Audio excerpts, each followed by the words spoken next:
Birch Trail.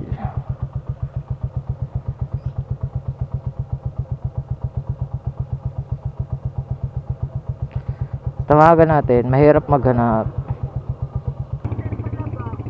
Hello po ma'am. Hello ma'am, sa Lalamove po to. At dito na po ako sa ano, sa block.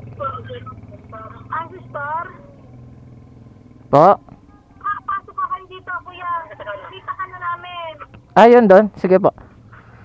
Pasok ka po. Sa'yo, bosa ng trapok mo. Sa Bigaa po, kay Dayan.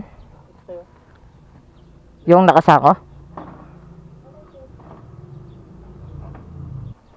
Ba't mali yung note?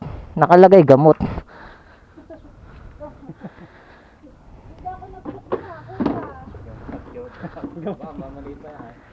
Ilang kilo kaya to kuya? Kuya, lagpas ka ng 25. Higit 20 kilos yan. Nasa 25 daw eh. Oo nga. Magkano kayang ad niyan pre? Hanggang 25 lang tayo eh. Kaya nga eh. Nakalagay nga sa note, gamot eh. Gamot. Tapos ganyan pa rin na. Gamot nga yan, talaba. Alright guys, napalaban tayo. Talaba pala yung karga natin.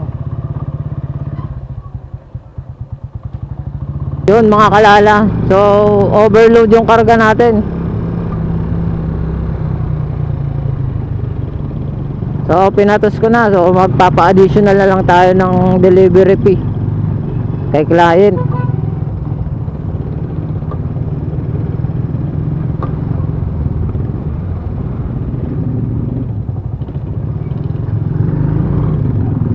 So kahit overload to, yung karga natin, kaya naman ng motor. So tawagan ko muna si Ma'am Dayan. Mahirap manghula kung saan yung location niya.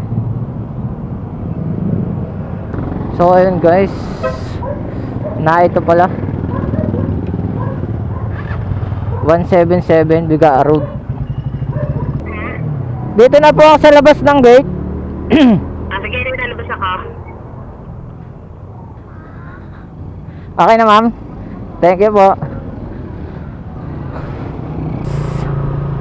Padagdag tayo syempre. So ginawa niyan 200 pesos.